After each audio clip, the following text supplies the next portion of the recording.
1940년대 물리학자들은 지금 우리 사회에 꼭 필요한 두 개의 혁신적 발명품으로 우리를 깜짝 놀라게 만들었는데요. 그 첫째는 미국 정부가 주도한 맨하탄 프로젝트 팀이 원자폭탄을 만들면서 그 과정에서 원자력 에너지의 시대를 연 사건이고요. 또 하나는 민간 통신회사 AT&T의 산하연구소 벨랩의 과학자들이 트랜지스터를 발명한 사건인데요. 트랜지스터는 반도체의 시발점이 되는 발명품이기 때문에 벨랩이 없었다면 오늘날의 정보통신 산업도 없었을 것이라고 말할 수 있지요. 1930년대부터 약 30년 동안 벨랩의 천재 과학자들은 트랜지스터 외에도 레이저, 태양전지, 전파천문학, 정보이론 등 수많은 혁신 제품을 발명한 것으로 유명한데요. 벨랩에서 완료한 연구에 대해서 지금까지 12개의 노벨 과학상이 수여되었다고 합니다. 일개 민간 회사의 연구소가 이런 과학적 업적을 이뤄낸 것은 정말 놀라운 일이지요. 그리고 벨랩의 연구와 과학자들은 나중에 실리콘밸리가 만들어지는 데 있어서 마중물 역할을 한 점 역시 지적할 만한 것 같습니다. 자, 그럼 세계 최고의 민간 연구소 벨랩의 비하인드 머니 시작하겠습니다.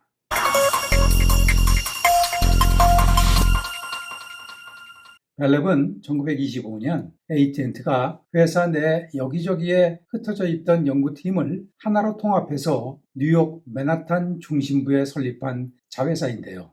설립 당시 벨랩의 직원 수는 3,600명이었고 연구소 건물도 축구장 4개 정도가 들어가는 크기였다고 합니다.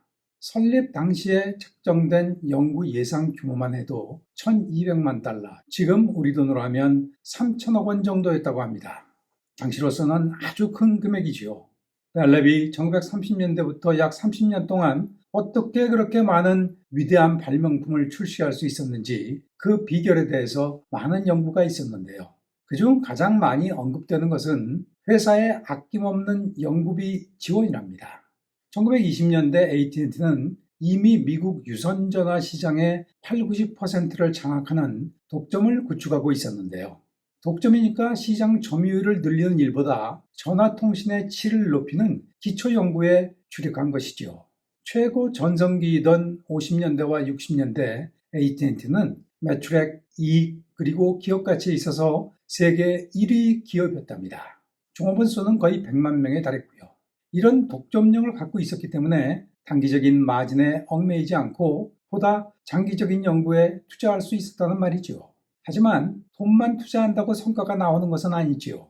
특히 세상을 바꿔놓을 위대한 발명품이라면 더욱 그럴 겁니다. 유능한 인재가 자신의 능력을 최대한 발휘할 수 있는 연구소 분위기를 만들 수 있는 리더십이 필요하지요. 그리고 그 역할을 한 사람이 바로 머빈 켈리인데요. 아이디어 팩토리라는 저서를 쓴 존 거트너가 이런 주장을 하는 사람이랍니다. 이 책은 우리나라에 번역본도 나와 있답니다. 저는 오늘 머빈 켈리가 어떻게 벨랩의 천재 과학자들을 다뤄서 그들의 능력을 100% 발휘할 수 있도록 했는지 몇 개의 에피소드를 공유하려 합니다. 머빈 켈리는 1917년 시카고 대학에서 물리학 박사를 받은 후에 AT&T의 연구원으로 들어갔는데요. 그리고 1925년 벨랩이 설립되면서 그곳으로 자리를 옮긴 것이니까 그는 거의 벨랩의 설립 멤버라고 보시면 됩니다. 그의 역할은 진공관의 성능을 개선하는 일이었는데요. 이 시절의 진공관은 통신에서 가장 중요한 기술 중 하나였죠. 저도 어린 시절 조그만 전구 모양을 한 진공관을 장착한 라디오가 기억이 납니다. 당시 유선전화는 아날로그 방식이었기 때문에 통신거리가 멀어질수록 전화 신호가 약해지는 문제가 있었는데요. 그래서 약 100km 간격으로 진공관을 활용한 신호 증폭기를 설치했다고 합니다. 이 진공관의 수명을 1000시간에서 8만 시간으로 연장함으로써 회사 비용을 엄청 절감해 주었고요. 그리고 그 공로로 그는 1936년 벨랩의 전체 연구 책임자로 승진했죠. 켈리는 나중에 벨랩의 사장과 이사회 의장을 역임하면서 1959년까지 벨랩을 이끌었답니다.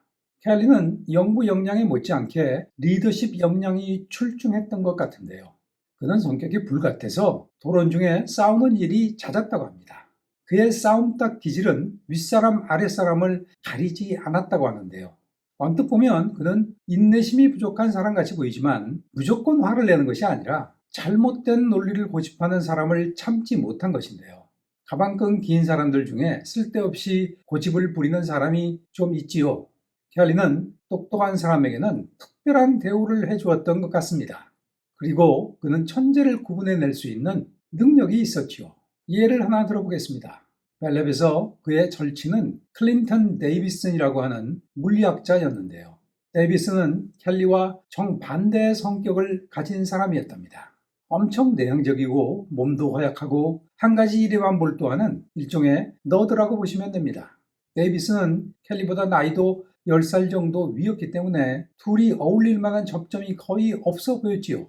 그런데 켈리는 데이비슨에게 항상 살갑게 대했다고 합니다.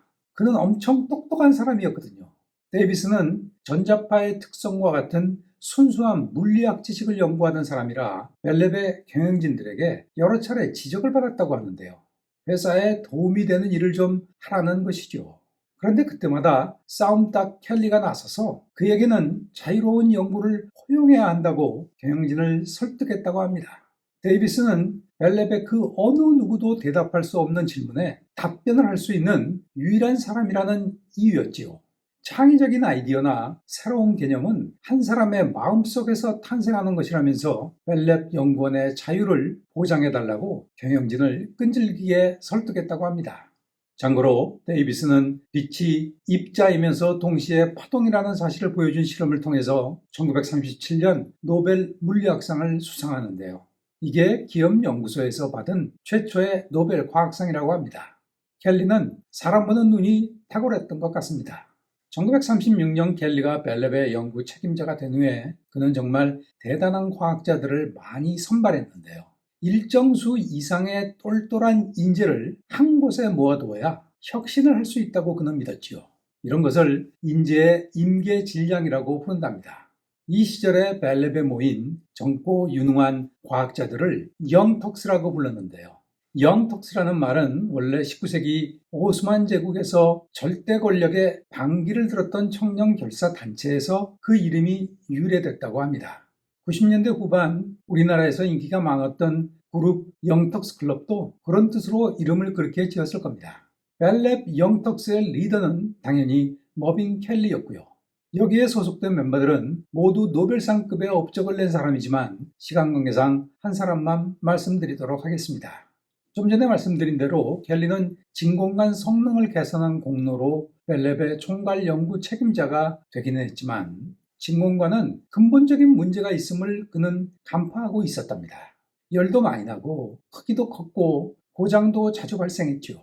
그는 진공관을 대체할 그 무엇이 필요하다고 생각했고 그 해답은 고체 물리학에 있음을 간파했죠. 당시의 고체 물리학은 새로운 분야였기 때문에 새로운 과학자가 필요했고요. 이 시절 켈리가 영입한 대표적인 과학자가 윌리엄 셔클리인데요. 셔클리는 MIT 물리학 박사로 엄청 똑똑한 사람이랍니다. 본인도 그것을 잘 알고 있었죠. 이렇게 똑똑한 사람이 벨랩을 첫 직장으로 선택한 이유를 좀 설명드려야 할 것 같은데요. 1936년은 대공황의 여파로 물리학자가 직장을 잡기가 아주 어려웠다고 합니다.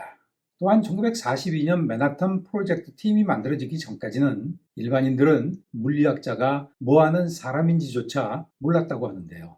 물리학 교수의 급여는 중고등학교 선생과 거의 차이가 없었고 물리학 관련 연구 프로젝트는 미국 전역에서 연간 딱 4개밖에 발주되지 않았다고 합니다. 즉 샤클리가 아무리 똑똑했어도 별로 선택의 여지가 없었다는 말이죠. 더구나 켈리는 설득력이 대단한 사람이거든요. 켈리는 제2차 세계대전이 끝나갈 무렵에 벨랩 조직 내에 아예 고체 물리학 연구 그룹을 만들었는데요. 확신을 한 것이지요. 그리고 이 조직의 구성원으로 셔클리 같은 물리학자 외에도 화학자, 전기 엔지니어, 야금학자 및 기술자를 팀원으로 배정했다고 합니다.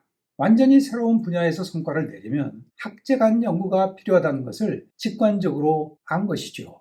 지금은 학제간 연구라는 말이 인기가 많지만 당시의 기업 연구소에서 학제간 연구는 획기적인 아이디어였답니다. 켈리의 리더십으로 밀어붙인 것이죠. 이 시절 고체 물리학 연구팀에 조인하게 된 대표적인 과학자가 존 바딘과 월터 브래튼인데요.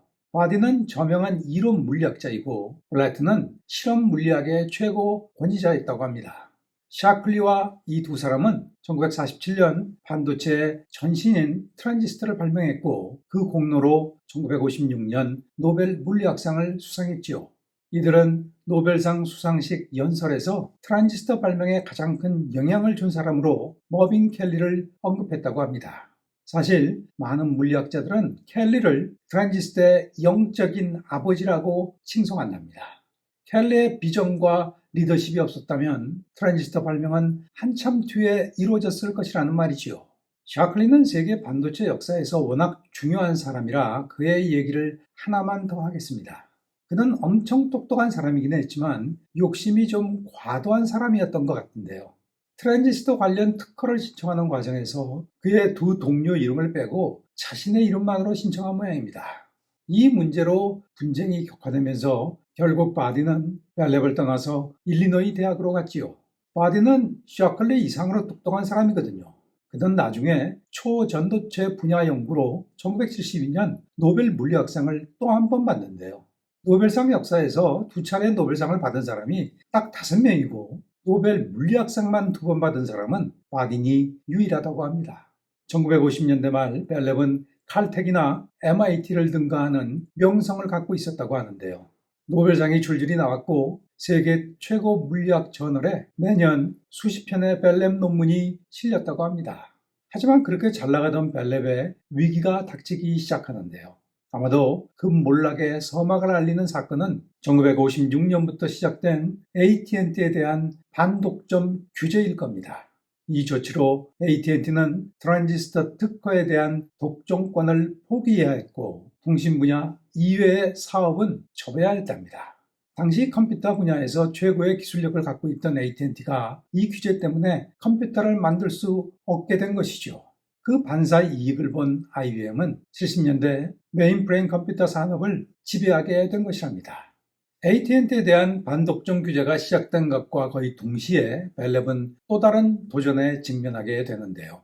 당시 벨랩을 포함한 기업 연구소들은 특허권으로부터 발생하는 이익을 회사가 100% 갖고 연구원에게는 주지 않았다고 합니다. 즉 벨랩은 연구원에게 학문의 자유는 주었지만 부자가 될 자유는 주지 않았다는 말이지요. 이런 이유로 샤클리는 1950년대 중반 벨랩을 떠나서 실리콘밸리에 자신의 반도체 연구소를 설립하는데요. 하지만 동료들에게 워낙 악명이 높은 샤클리와 함께 일을 하려는 과학자가 아무도 없었다고 합니다. 결국 그는 박사과정을 갓 졸업한 순진한 사람들로 연구팀을 구성했다고 하는데요.